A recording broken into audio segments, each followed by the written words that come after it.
جمعہ کی فضیلت، ایک جمعہ اگلے جمعے تک کا کفارہ ہے، یعنی گناہوں کی معافی کا ذریعہ ہے، گناہ معاف ہونا۔ حدیث میں ہے کہ آپ نے فرمایا جس نے غسل کیا پھر جمعے کے لیے حاضر ہوا، پھر اس کے مقدر میں جتنی نفل نماز تھی پڑھی، یعنی مسجد میں آ کے مسجد کے نفل پڑھے ویسے پڑھے، پھر خاموشی سے خطبہ سنتا رہا حتیٰ کہ خطیب اپنے خطبے سے فارغ ہو گیا، پھر اس کے ساتھ نماز پڑھی، اس کے اس جمعے سے لے کر دوسرے جمعے تک کے گناہ بخش دیے جاتے ہیں، اور مزید 3 دنوں کے بھی۔ رسول اللہ صلی اللہ علیہ وسلم نے فرمایا جس نے جمعہ کے دن غسل جنابت کیا پھر نماز کے لیے چلا گیا تو گویا اس نے ایک اونٹ کی قربانی کی، اور جو شخص دوسری گھڑی میں چلا تو گویا اس نے ایک گائے کی قربانی کی، اور جو تیسری گھڑی میں چلا تو گویا اس نے ایک سینگ والے دمبے کی قربانی کی، اور جو چوتھی گھڑی میں چلا تو گویا اس نے ایک مرغی کی قربانی کی، جو 5ویں گھڑی میں چلا تو گویا اس نے ایک انڈا اللہ کی راہ میں دیا۔ اور جب امام خطبے کے لیے نکل جاتا ہے تو فرشتے ذکر سننے کے لیے حاضر ہو جاتے ہیں، یعنی وہ لکھنا بند کر دیتے ہیں۔ یہ ایکسٹرا ریوارڈ ہے نماز وغیرہ کے علاوہ، صرف جلدی جانے کا ریوارڈ ہے فرشتوں کا حاضری لگانا،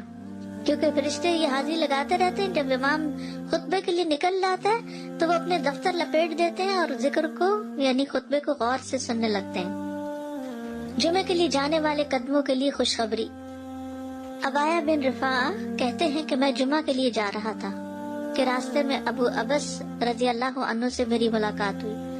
تو انہوں نے کہا کہ میں نے نبی صلی اللہ علیہ وسلم کو فرماتے ہوئے سنا کہ جس کے دونوں قدم اللہ کی راہ میں غبار آلود ہو گئے اللہ اسے دوزخ پر حرام کر دے گا۔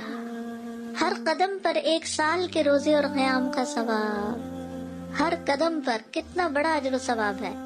جس نے جمعہ کے دن غسل کیا اور کرایا، اول وقت میں آیا، خطبہ میں شروع سے حاضر رہا، پیدل چل کر آیا، سوار ہو کر نہ آیا، یعنی ایسی جگہ بھی ہوتی ہے نا کہ جہاں پر مسجدیں بہت دور نہیں ہوتی ہیں، موسم اتنے سخت نہیں ہوتے، اب تو پارکنگ بھی کافی دور دور جمعے کے دن کرنی پڑتی ہے، تو وہ جو قدم چلے جا رہے ہیں نا اس پہ خوش ہو جایا کریں۔ امام سے قریب ہو کر توجہ سے خطبہ سنا، جلدی بھی پہنچ جائے تو ذرا دور گاڑی پارک کر لیں، اور خطبے کے دوران فضول حرکت نہ کی۔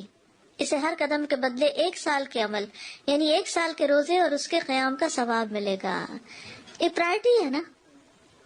اس کے اوپر کئی چیزیں اور چھوڑنی پڑتی تب آپ اس کو پورا کر پاتے ہیں، ورنہ تو آپ لیٹ ہو جاتے ہیں، کبھی رش میں پھنس جاتے ہیں، کبھی پارکنگ نہیں ملتی تو وہ 1 رکعت بھی نکل جاتی ہے، کبھی آپ دروازے سے باہر نماز پڑھ رہے ہوتے ہیں،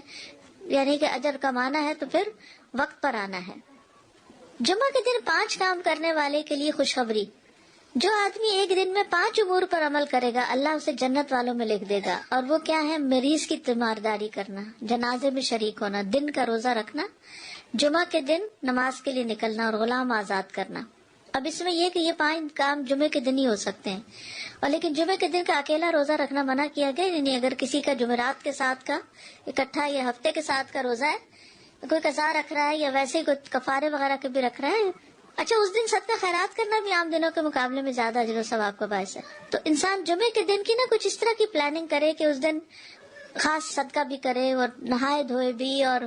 ساری زیب و زینت اور پھر تیار ہو اور گھر بھی صاف ستھرا کرے، یہ کہ اہتمام نظر آئے کہ آج جمعہ کا دن ہے۔